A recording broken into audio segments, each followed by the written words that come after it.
It's crazy to me how Anna Kasparian went from the left to the center. I mean, she still has some progressive policies, but she went to the center, and now she is the main voice next to Candace Owens criticizing Israel and our agreements with them and our attachment to them. And she is confronting Zionist podcasters and people that are spouting all sorts of nonsense, and not really relying on any facts when it comes to the conflict over there or anything that Israel is doing. She did it on Pierce Morgan's show, completely destroying the guy. I don't even know his name, but he was spouting more of the same old rhetoric, and she completely dismantled it with facts.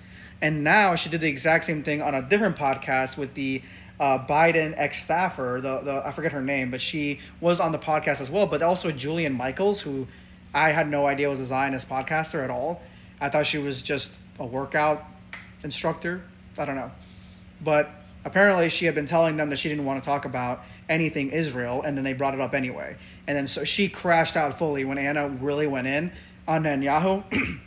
She crashed out and completely and removed herself, and she said she would destroy them, and left. Like, she had like a whole tantrum, and they were like, you know what, let's just continue. Let's just continue. Let's continue because that is like the one thing, at least as long as I've been alive, that has been a something that people don't talk about aloud.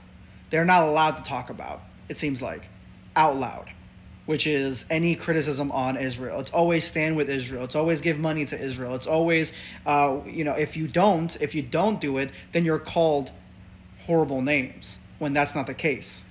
You know what I'm saying? And now the the genie's out of the bottle.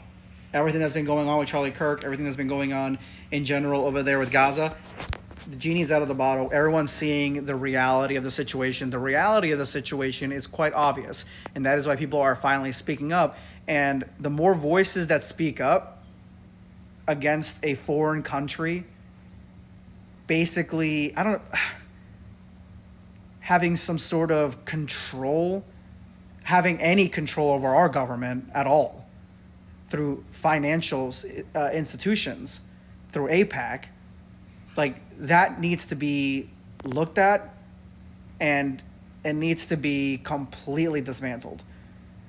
APAC should be registered as a foreign agent. And honestly, at this point right now, any legislator that takes money from APAC should definitely be, or JPAC, which is the stateside version of it, which just got what's his name, Newsom, to create some sort of rule that you can't like